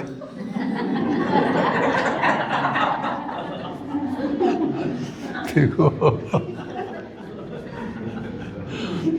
देखो महाराज, जब मैंने ऐसा कहा तो एकदम वो पगला गई। समझिए आप क्या कहना चाहते? हमने कहा आपके प्रश्न का उत्तर दिया मैंने। फिर हमने कहा देखो अम्मा, जो सज्जन होते हैं ना वो अपने दुख का प्रदर्शन नहीं करते। देखो क्या जो अच्छे लोग होते हैं उनको कष्ट होते हैं, लेकिन वो उसका वीडियो नहीं बनाते। देखो अच्छे लोग अच्छे ही होते हैं, और जो केवल सोशल वर्कर होते हैं ना उनके प्रश्न होते यहाँ कर। इसीलिए न देहि नाम सुखम किंचित विद्यते विदुषाम अपि। कोई ज्ञानी हो, कोई विद्वान हो, पंडित हो, उसको क्यों दुख मिल रहा है, ये प्रश्न गलत है। अब उनको पूछो ना, वो कहते हमको तो दुख है ही नहीं, हम मस्त है। लेकिन हमारी सुख दुख की परिभाषा भिन्न होती है, और उन लोगों की जो ज्ञानी है, शुद्ध पवित्र है, उनकी सुख दुख की भाषा भिन्न होती है। हमारे लिए सुख दुख माने क्या, हमको एक लेटेस्ट का टेस्ला मिलना चाहिए, वो नहीं मिली तो फिर क्या ज़िंदगी है। फ्यूज निकल जाएगा तब समझ में आएगा क्या ज़िंदगी है। देखो संतो, उसी में फंसे हुए हैं, बस वही सब कुछ है। जिनके पास कुछ भी नहीं, क्या वो सुखी नहीं होते? क्योंकि हम अपनी सुख दुख की परिभाषा अन्य पर थोपते हैं, लादते हैं। हमको एक जगह हम गए थे किसी आश्रम में। स्वामी जी आप बुरा मत मानना, हम कुछ कहेंगे आपको। महाराज आप तो बड़े हैं, जो मर्जी है कहो, मैं बुरा नहीं मानूंगा। महाराज आप अपने लिए कम से कम किसी स्थान पर एक आध कमरा, एक आध घर बनवा लो। कैसे रहोगे? बुढ़ापे में वही काम आता है। हमने कहा महाराज जी ये आश्रम किसका है? अरे महाराज जी आपका है। फिर दूसरा आश्रम क्यों? ये तो अपना ही है ना। ऐसे फंसे हैं हम इस चक्कर में कि ऊपर वाला सो रहा है क्या? देखो हर एक देह कितने बार रेस्पिरेशन करेगा, इसका जन्म कैसा होगा, इसका अंत कैसा होगा, ये ऑलरेडी प्रोग्राम में डाला हुआ है। इसको आप करप्ट नहीं कर सकते। देखो अमेरिका की बात है, एक पंडित जी थे बुढ़ाऊ, और एक सज्जन इंडिया से आए हार्ट का ऑपरेशन करने के लिए। तो पहले तो उन्होंने हॉस्पिटल शॉपिंग किया कि किस हॉस्पिटल में कितना खर्चा आएगा, क्या क्या फैसिलिटी है। 5-6 हॉस्पिटल में शॉपिंग किया, फिर एक हॉस्पिटल को सिलेक्ट किया, अच्छा यहाँ करेंगे। उसी हॉस्पिटल में एक पंडित जी बूढ़े थे, 80 साल के, वो भी आए। अब इनका निर्णय हो गया कि अब यहाँ ऑपरेशन करेंगे। ये इंडिया से जो आए हुए थे, और पंडित जी, उनको पूछा गया आपका इंश्योरेंस है? नहीं। तो फिर आपका ऑपरेशन तो नहीं हो, मत करो। लेकिन नियम के अनुसार उनको करना पड़ा, तो बिना इंश्योरेंस के उनका ऑपरेशन हो गया, वो जिंदा रहे। ये इंडिया से शॉपिंग करने के लिए ऑपरेशन क्या मर गए? मुझे बताओ सत्य क्या है जीवन का। लेकिन ऐसे फंसे हैं हम इसमें ये किसको कौन बता रहा? भगवान कृष्ण उद्धव जी को बता रहे हैं। तो हम कौन है? उद्धव जी। ये उद्धव जी को बता रहे हैं, देखो। न दह्य नाम सुखम किंचित विद्यते विदुषाम अपि तथा च दुखम मूढ़ानाम वृथा हरणम परम। और जो मूर्ख होते उनको दुख नहीं होता, वो मस्त रहते, सब मिलता है उनको, चोरी चपाती करेंगे, मस्त रहेंगे, खाएंगे पिएंगे। इसीलिए ये गणित गलत है आपका। यदि प्राप्ति विधातम च जानन्ति सुख दुःखयोः ते अपि अद्धा न विदुर योगम मृत्युर्न प्रभवेत यथा। इसलिए यदि हमने इस सिद्धांत को स्वीकार किया कि सुख दुख की प्राप्ति का कारण हम जानते हैं, तो फिर ठीक होगा कि हम ये करें ये ना करें। लेकिन सुख दुख का कारण कुछ नहीं होता है, सबके लिए होता है। देखो कितने लोग कितना प्रयत्न करते हैं लेकिन हमेशा परेशान रहते, दूसरा मस्त रहता है, कुछ नहीं होता उसको, इनको कुछ होता भी नहीं, अरे वो मस्त है ना। परेशान होना छोड़ दो, ये शरीर का जो नियम है वैसा होगा। अपने आप को प्रभु चरणों में लगा लो, देखो। और इसके लिए साधना बहुत सिंपल है, इसको हम कहते हैं सूटकेस योग। देखो हमारे जैसे भगवान कृष्ण के 18 योग है ना। पहला योग क्या है? अर्जुन विषाद योगो नाम। विषाद माने दुख योग। दुख योग कैसे हो सकता है? वह दुख, वही विषाद जिसके कारण हम आत्मचिंतन में लग जाते हैं, वह रोग नहीं है, वह योग है। वह हमको प्रभु से मिलाता है। देखो देखो कितनी सिंपल बात है। इसीलिए जीवन में जिसके भी कारण हमारा मन अपने आप को प्रभु के पास ले जाता है, वो हमारे लिए योग्य है। तो तेभ्य न विदुर मृत्युर्न प्रभवेत। यदि प्राप्ति विघातम च जानन्ति सुख दुःखयोः तेभ्य अद्धा न विदुर योगम मृत्युर्न प्रभवेत यथा।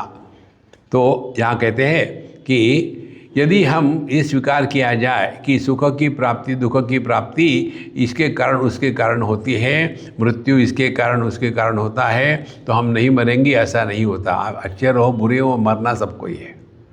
देखो भगवान श्री कृष्ण ने अवतार लिया और उनका मृत्यु एक व्याध के बाण को लगा, उनके पैर में मर गए।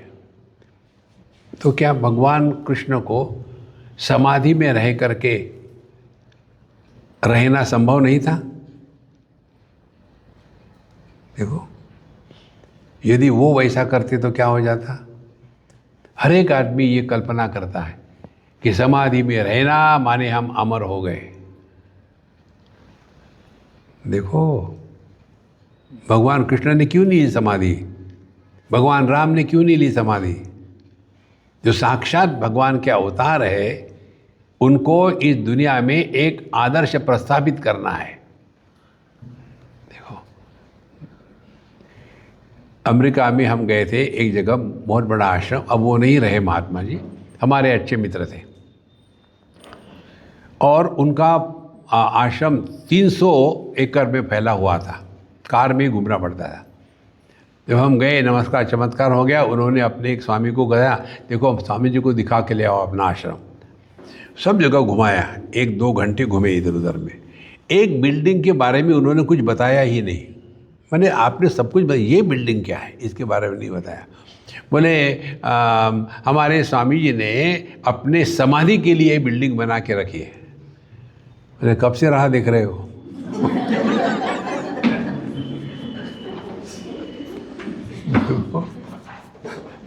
क्या आनंद है ना। पड़ी है बिल्डिंग, खाली पड़ी है, ऑक्यूपेंट इज नॉट कमिंग।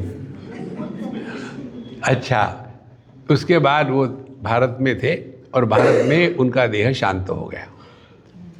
अब समाधि तो बना के रखी है, अब क्या करें? फिर इनको बढ़िया से जैसे नियम के अनुसार उनको पैक कर लिया एक इसमें कॉफिन में, और वहाँ ट्रांसपोर्ट हो गए। तो वहाँ जाते जाते रैगर मॉर्टिस सेट हो गया, तो कड़क हो गए वो। अब उनको ऐसा कैसे बढ़ाए? देखो, मरने के बाद भी समस्या।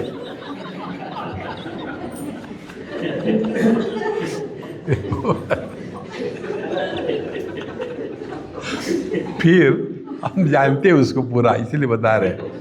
फिर उनको जो गड्ढा बनाया था उसको और गहरा किया और उनको खड़ा रख दिया।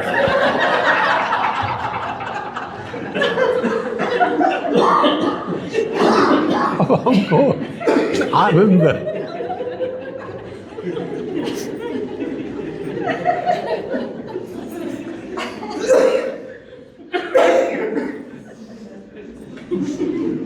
योगी थे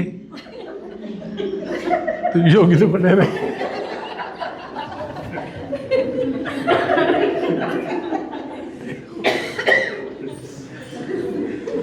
देखो,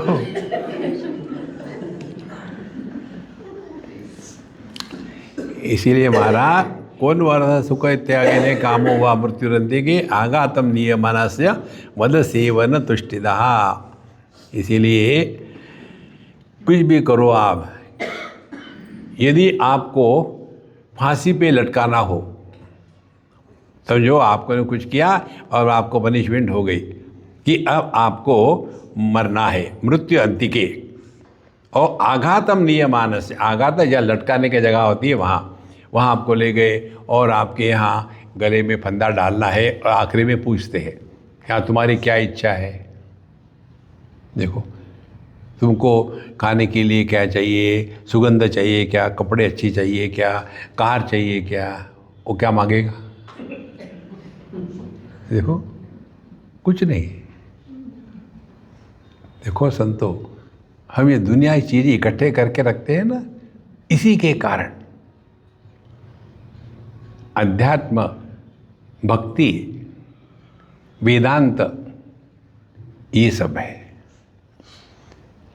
हमारा जीवन साधन बने और परमात्मा साध्य बने। होता क्या है? उल्टा। साध्य साधन विवेक नहीं है।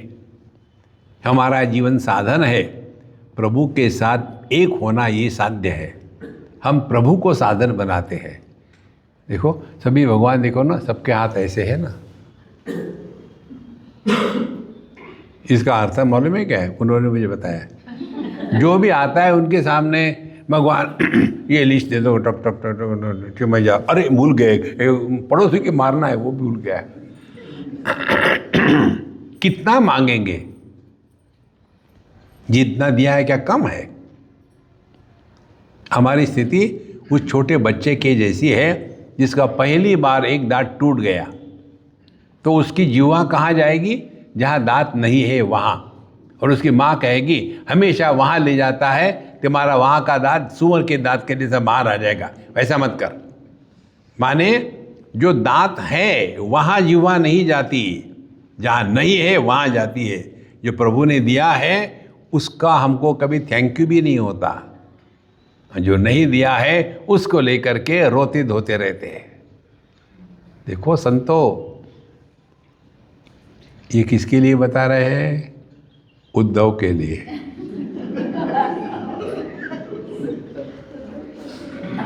आप भगवान कृष्ण को भूल जाओ, उद्धव को मत भूलना। अब आपको कोई पूछेगा ना, excuse me, what's your name? Uddhav.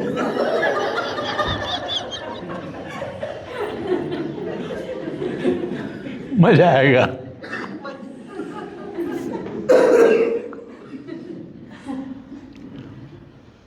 आघातम नियमानस्य वध से इव न तुष्टिदः।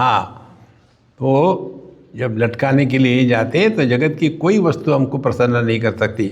श्रुतम च दुष्टवद दुष्टम स्पर्धा असूया इति अव्ययैहि बहुअंतर कामत्वात् कृषि वद्यपि निष्फलम। कहते हैं कि देखो, जैसे इस दुनिया की सुख दुख है हमारे लिए, इसी प्रकार से स्वर्ग की भी वही बात है। स्वर्ग में भी झोपड़पट्टी है, वहाँ भी है, कलीना वहाँ भी है, कहीं भी चले जाओ हर जगह मिलेगी आपको। देखो स्वर्ग स्वर्ग स्वर्ग ये कोई स्थान विशेष नहीं है। लोक का अर्थ है अनुभूति।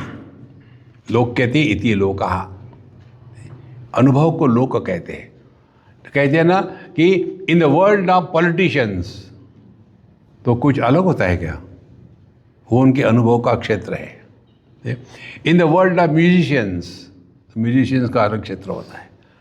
इसी प्रकार से स्वर्ग लोक क्या है, हमारे नचिकेत ने बताया है कठोपनिषद में। स्वर्गे लोके 3 बातें। स्वर्गे लोके न भयम किंचनास्ति, वहाँ भय नहीं होता, निर्भय स्थिति को स्वर्ग कहते हैं। भय किसका? न तत्र त्वं न जराया बिभेति, बुढ़ापा और मृत्यु का भय जहाँ नहीं है, आप स्वर्ग में हो। देखो, और अशनाया पिपासे, जहाँ भूख और प्यास का डर नहीं हो, आप स्वर्ग में हो। और शोक मोह, जहाँ इसका संबंध नहीं हो, वो स्वर्ग की अनुभूति है। तो बुढ़ापा और मृत्यु स्थूल देह को लेकर के, भूख और प्यास प्राणमय कोश को लेकर के, और शोक मोह मन को लेकर के, ये जो सूक्ष्म देह है, इसी सूक्ष्म देह में स्वर्ग की अनुभूति या नरक की अनुभूति होती है। यदि आप निर्भय होकर के रहते हो, तो जब हम गहरी नींद में होते हैं तब हम स्वर्ग में होते हैं। स्व माने अपना स्वरूप, ग माने गति। जब हम अपने स्वरूप में आ गए, वहाँ कोई डर नहीं, कोई प्राप्त नहीं करना, कोई घूमना नहीं है। देखो, इसीलिए सुषुप्ति अवस्था में हमको मृत्यु का, बुढ़ापे का डर नहीं, हमको भूख प्यास का डर नहीं, और हमको शोक मोह का डर नहीं है।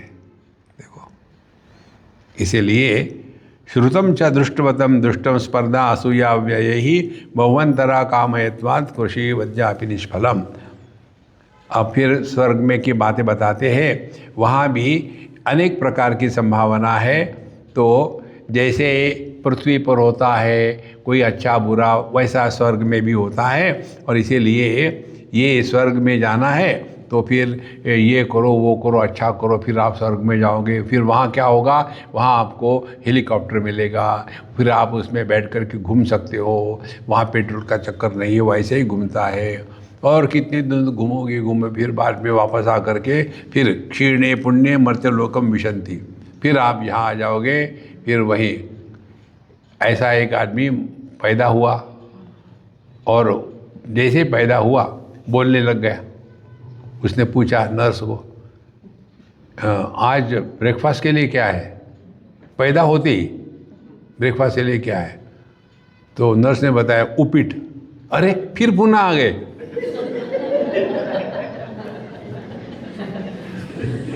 देखो, क्षीणे पुण्य, पुनः में मरने वाला पुनः ही वापस आएगा। देखो, इसी प्रकार से ये चक्कर में मत पड़ो। इन सब का तात्पर्य हमको समझ लेना है। देखो, अब ये सब होने के पश्चात उद्धव जी प्रश्न पूछते, गुणेषु वर्तमानोपि देहेषु अनपावृतः गुणैर्न बध्यते देहि बध्यते वा कथम विभो। देखो, ये जो जीव है, देह है, ये सभी तो गुणों में रह रहा है। फिर ये देह से होने वाले जो कर्म सुख दुख है, इनको इसका फल क्यों नहीं मिलता, क्यों इनको मानता नहीं? या तो ऐसा कहो आत्मा गुणा से निर्लिप्त है और फिर देह आदि के संपर्क से रहित है, फिर इसको बंधन की प्राप्ति कैसी होती है? ये प्रश्न है, हमारे सबका प्रश्न है। गुणों के साथ रहने के कारण हमको सुख दुख की बात बताई। अब इनका प्रश्न यही है, गुणेषु वर्तमानोपि देहजेषु अनपावृतः। तो ये देह इत्यादि गुणों में ही रहते हैं, फिर ये देह के कर्मों के कारण सुख दुख इत्यादि फल गुणों को क्यों नहीं मिलता, देही को क्यों मिलता है? और यदि को आत्मा निर्लिप्त है, गुणै न बध्यते देहि बध्यते वा कथम, आत्मा यदि निर्लिप्त है तो फिर उसको ये सुख दुख कैसे हो रहा है? देखो, आंखों ने भगवान का विग्रह देखा तो उसको पुण्य नहीं मिलता, गंदगी देखी तो पाप नहीं मिलता, तो देखने वाली तो आंखें है ना। देखो, और जिसने ये जाना है कि अच्छा है बुरा है उसको भी कुछ नहीं होता, फिर ये पाप पुण्य धर्म अधर्म किसको हो रहा है? ये हमको बताओ। देखो कितनी सिंपल बात है, सूक्ष्म है अत्यंत।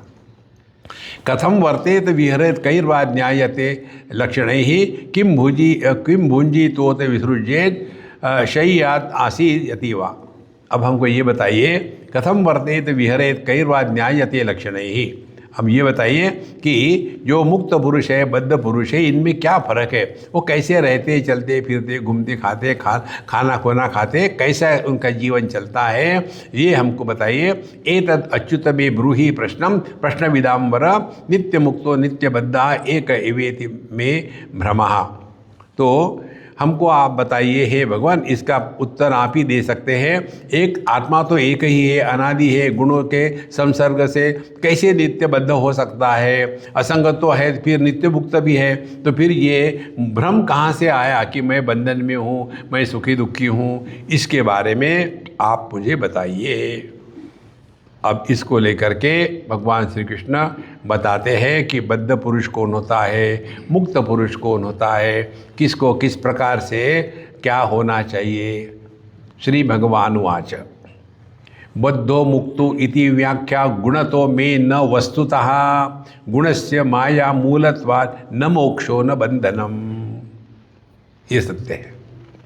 देखो, अल्टीमेट मालूम है क्या है?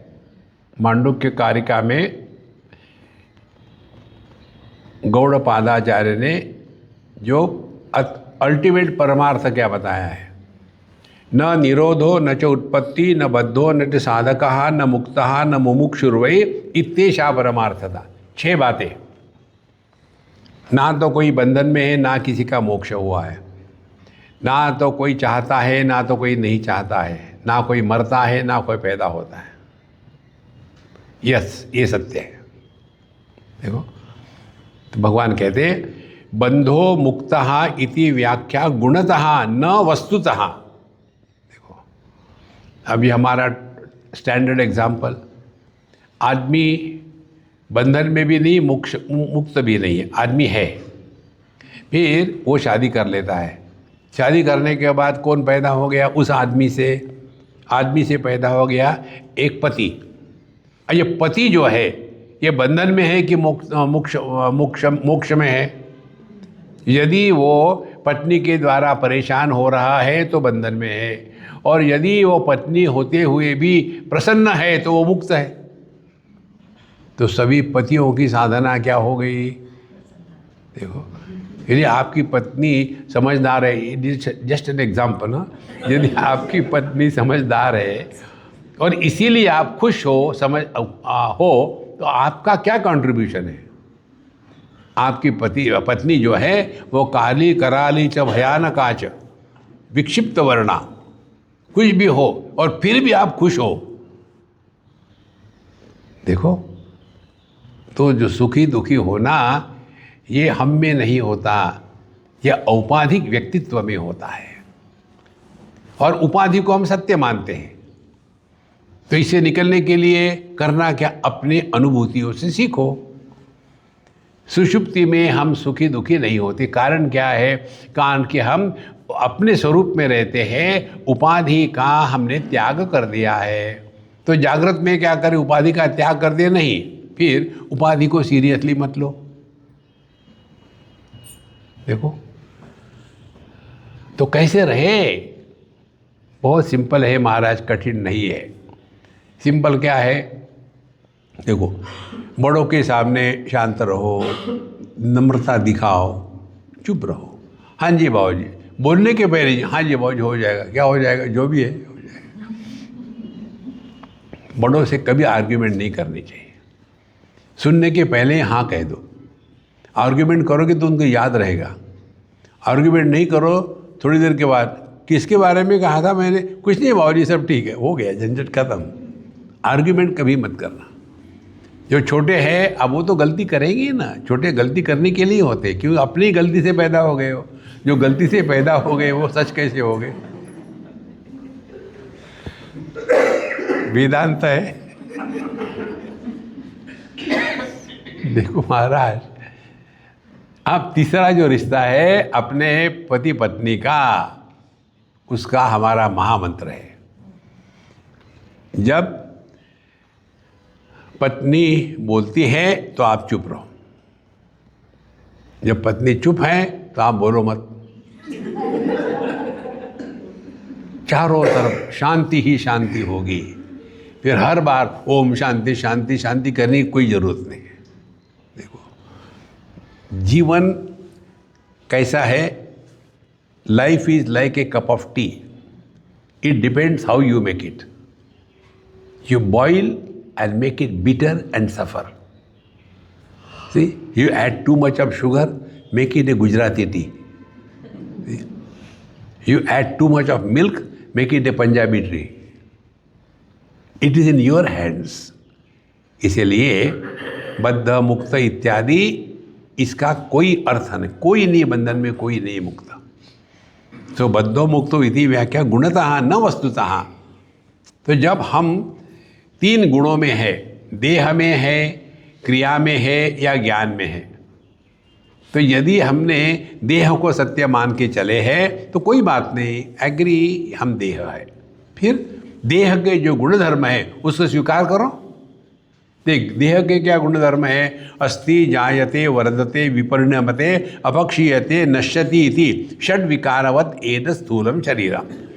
पहले ये गर्भ में होता है, फिर पैदा होता है, फिर ऊपर की ओर बढ़ने लगता है, फिर बुढ़ापा आता है, फिर उसमें विकार आते हैं और एक दिन वो मर जाता है। अब ये देह के लक्षण है। आप देह है कोई बात नहीं, इसको स्वीकार करो ना। लेकिन हम देह है ये स्वीकार करते हैं, लेकिन उनके गुण स्वीकार करने को तैयार नहीं है, तो आपको कौन मदद करेगा? देखो ऐसे ही हिरण्यकश्यपु पैदा हो जाते हैं। मालूम है हिरण्यकश्यपु कौन होते हैं? हिरण्याक्ष के वध के बाद हिरण्याक्ष की पत्नी दुखी हो गई, क्योंकि भगवान ने वराह अवतार लिया और हिरण्याक्ष को मार दिया। उसके बाद फिर वो रोने लग गई, तो ये अपने भाभी के पास गया हिरण्यकश्यपु और वेदांत सुनाया। देखो जातस्य ही ध्रुव मृत्यु ध्रुवम जन्म मृत सचो, जो पैदा होता है वो मरेगा, मरता है वो पैदा होता है, ये तो दुनिया का नियम है। अब रोने से तो कुछ होगा नहीं ना, ठीक है, अब शांत रहो और स्वीकार करो। ये वेदांत सुनने के बाद हिरण्याक्ष की पत्नी शांत हो गई, ठीक है। लेकिन समस्या आ गई हिरण्यकश्यप के दिमाग में, अरे यार इसका मतलब मैं भी मरूंगा क्या? और फिर उसने तपस्या करी और कहा कि मुझे मृत्यु नहीं आना चाहिए। ब्रह्मा जी ने कहा माफ़ करना, ये हमारे कैटलॉग में नहीं है, मरना तो है। फिर उसने तपस्या करी, देखो मैं पृथ्वी पर ना मरूं, आकाश में ना मरूं, अंदर ना मरूं, बाहर ना मरूं, पशु से ना मरूं, जन्म आदमी से ना मरूं, शस्त्र से ना मरूं, मंत्र से ना मरूं, तंत्र से ना मरूं, दिन में नहीं, रात में नहीं, सब ऑप्शंस उसने सोच लिए, क्योंकि मैं देह के रूप से अमर होना चाहता हूँ। तो भगवान को एक नया मैन्युफैक्चर करना पड़ा,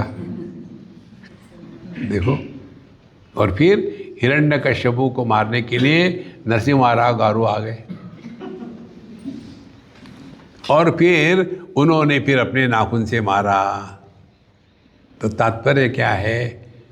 तात्पर्य यही है कि जब तक हम अपने को देह मानेंगे तब तक के ये सब है। जब देह का हमने त्याग कर दिया है तो ना जन्म है ना मृत्यु है। देखो संतो, तो बद्धो मुक्त इति व्याख्या गुणतो न मे वस्तुतः। तो हम बंधन में हैं, बंधन में कोई नहीं है। कौन बंधन में, बताओ मुझे। कभी देह कहता है कि मुझे मरना नहीं है, हम ही कहते हैं मरना नहीं है, देह तो कभी नहीं करता। एक हमारे मित्र हैं, उनकी टांग काटनी पड़ी रिसेंटली। उन्होंने मुझे फ़ोन किया, स्वामी जी डॉक्टर ने कहा कि गैंग्रीन आपका बढ़ रहा है, यदि इसको जल्दी नहीं काटोगे तो पूरा शरीर मर जाएगा। तो मैं क्या करूँ, मैंने काट डालो। बोले आप भी कह रहे टांग काट दो, नहीं तो तू मर जाओ, दो में से ऑप्शन एक है। स्वामी जी ने काटो काटो, फालतू बात मत करो। अब काट दी टांग। देखो तो क्या हुआ, जो है वो स्वीकार करो। देह है, इसका मरना जन्मा इसका गणित ही है, लेकिन उसको जब हम सत्य मानते हैं तब यहाँ से संसार शुरू होता है। बद्धो मुक्त इति व्याख्या गुणतः न वस्तुतः, वास्तविकता नहीं है। गुणस्य माया मूलत्वात्। ये गुण क्या है, गुण माया मूलत्वात्, माने माया किसको कहते हैं, जो न होते हुए भी प्रतीत होती है उसको माया कहते हैं। देखो, न होते हुए प्रतीत होती है माने क्या, एक लड़का एक लड़की से प्यार करने में लग जाता है और फिर उसके सिवा मैं जिंदा नहीं रह सकता, और फिर वो लड़की का विवाह करने के लिए वो अपने माँ को कहता है कि मम्मी मुझे तो उसी से शादी करनी है, मैं शादी नहीं करूँगा, उसी से शादी। माँ भी उसी की है। वो कहती है यदि तुम उससे शादी करोगे तो मेरे मुर्दे के ऊपर से तुमको क्रॉस करके जाना पड़ेगा, माने मैं आत्महत्या करोगे। फिर लड़का कहता है मम्मी फिर तो बहुत लेट हो जाएगा, क्योंकि तुम्हारे मरने के बाद मुझे यदि शादी करनी है, तुम जल्दी मरोगे नहीं, तो मैं कब तक वेट करूं। इसीलिए इस चक्कर में मत पड़ो, कोई बंधन में नहीं, कोई मृत्यु में नहीं है। गुण तो नमे वस्तुतः गुणस्य माया मूलत्वात्। और जितने गुण है ना, देखो गौणी त्रिधा भक्ति की व्याख्या आती है नारद भक्ति सूत्र में। जो गुणों के कारण प्रेम होता है वो 3 प्रकार से होता है। जिन गुणों को हम आदर करते हैं वो हो तो उसके प्रति प्रेम होता है, और कोई भी गुण जो है उनमें विकार आएंगे ही। You cannot stop modifications. देखो तो कोई बहुत सुंदर है, हमको उसी से शादी करनी है, शादी करी, शादी होने के बाद फिर कुछ ना कुछ गड़बड़ आ गई, कहीं लकवा मार गया, कहीं आंखें चली गई, तो फिर क्या करेंगे। देखो इसीलिए इसको ज़्यादा महत्व ना दे। गुणस्य माया मूलत्वात् न मोक्षो न बंधनम। ना तो हम बंधन में हैं, ना तो हमको मोक्ष चाहिए। केवल हम जैसे हैं वहाँ चुस्त रहो, स्वस्थ रहो, व्यस्त रहो और मस्त रहो, यही संपूर्ण अध्यात्म है। शोक मोह सुखम दुखम देहापत्तिश्च मायया स्वप्नो यथात्मानः ख्याति संश्रुतिर्न तु वास्तवी। देखो शोक मोह सुख दुख और देहात्म भाव जन्म मरण इत्यादि ये सब माया के जैसा ही है जैसे स्वप्न में होता है। तो स्वप्न का अनुभव कैसा है, स्वप्न के अनुभव के लिए वस्तु की आवश्यकता नहीं होती, केवल वस्तु की कल्पना करी जाती है। इसी प्रकार से दुनिया को हम जो देखते हैं ना, इसमें हम कल्पना के ही साम्राज्य में रहते हैं। एक लड़का एक लड़की को देखता है, कल्पना करता है कि ये इसी मंदिर में आई, इसी समय आई, जब मैं हनुमान जी से कह रहा था कि भगवान मेरी शादी करा दो, इसी समय आई, कोई हनुमान जी का मैसेज तो नहीं मेरे लिए। फिर उधर देखता है, पूछता है कि हनुमान आप इस समय क्यों आई यहाँ। नहीं, मैं अपने बच्चों को स्कूल से लेने के लिए आई। मोक्ष। देखो जीवन जैसा आप चाहो वैसे बना सकते हो, केवल कल्पना का साम्राज्य है, और इसी कल्पना को हम सत्य मानते हैं। इसीलिए शोक मोह सुखम दुखम देहा मायया, ये कोई सत्य नहीं है। स्वप्नो यथा आत्मनः ख्याति संश्रुति न माश्रुति। तो जैसे स्वप्न केवल कल्पना है, वैसे ही ये संसार भी उतनी ही कल्पना है। देखो जब हम सपना देखते हैं, हम सपने को ये सपना है ऐसा नहीं देखते। सी स्वकाले सत्यवत भाति प्रबोधे सती असत भवेद। जब सपना चलता है तो सॉलिड रियलिटी होती है, बिना विषय के सब अनुभव आते हैं। देखो, यदि कोई सपना देख रहा हो कि एक शेर उसके पीछे लगा है और दौड़ रहा है और छाती फूल रही है और हार्ट बीट बढ़ गए हैं और वो कहीं पत्थर से गिर गया और शेर ने झपकी मारी और इसका सपना टूट गया, उसके बाद भी उसकी धड़कन चलती रहेगी। वो उठेगा, बाथरूम जाएगा, फिर फ्रिज खोलेगा, चाय पानी कॉफ़ी पी ले, थोड़ा बहुत ज़रा चेंज हो जाए, thank God it was a dream, it was a dream. ये यदि ड्रीम में हो गया कि ये ड्रीम है तो दुखी होगा वो। उसी प्रकार से या तो सपने को सत्य स्वीकार करो या तो जागृत को स्वप्न स्वीकार करो। डबल स्टैंडर्ड नहीं चाहिए। देखो, क्योंकि ये भी कब आता है, भ्रांति किसको कहते हैं? जो परिस्थिति विशेष में होती है उसको भ्रांति कहते हैं। जैसे ये जो मृगजल है, मृगजल कभी भी नहीं दिखता, एक परिस्थिति विशेष है। दोपहर का समय हो और धूप हो रही हो और ऊपर से सूर्य की किरणें पृथ्वी पर आ रही हो और गर्मी के कारण वो हवा भी थोड़ी हल्की हो गई हो, उसमें से जब सूर्य की किरणें जाती है तो वो हिलती दिखती है लेकिन हिलती नहीं, इसीलिए वहाँ पानी की भ्रांति होती है, होता नहीं पानी। माने परिस्थिति विषय होगी तभी होगा, नहीं तो नहीं। इसी प्रकार से ये जागृत अवस्था कब होती है? जब देहात्म भाव है तब। देहात्म भाव नहीं है, जागृत अवस्था नहीं। तो ये जागृत अवस्था का मूल क्या है? देहात्म भाव। तो क्या करे? आत्महत्या करे? करके देखो, वी हैव नो ऑब्जेक्शन। देखो, धीरे धीरे आदमी का जीवन लाइट हो जाता है। आध्यात्म गंभीर नहीं है क्योंकि कुछ पाना नहीं है और खोना भी नहीं है कुछ। फिर क्या है? Time pass. देखो, जीवन इतना हल्का फुल्का बन जाता है। जैसे छोटे बच्चों के साथ हम खेलते हैं ना, तो हमको जीत हार का चक्कर नहीं होता। इसी प्रकार से भगवान हमारे साथ खेल रहे हैं, उनको कुछ परेशानी नहीं होती। देखो, हमको कोई मदद नहीं कर सकता इसमें। We have to live our life, we have to die our death, no option. अब इसके पश्चात का जो विषय है हम कल कंटिन्यू करेंगे। ओम पूर्णमदः पूर्णमिदं पूर्णात् पूर्णमुदच्यते पूर्णस्य पूर्णमादाय पूर्णमेवावशिष्यते। ओम शांति शांति शांति। हरि ओम। श्री गुरुभ्यो नमः। हरि ओम।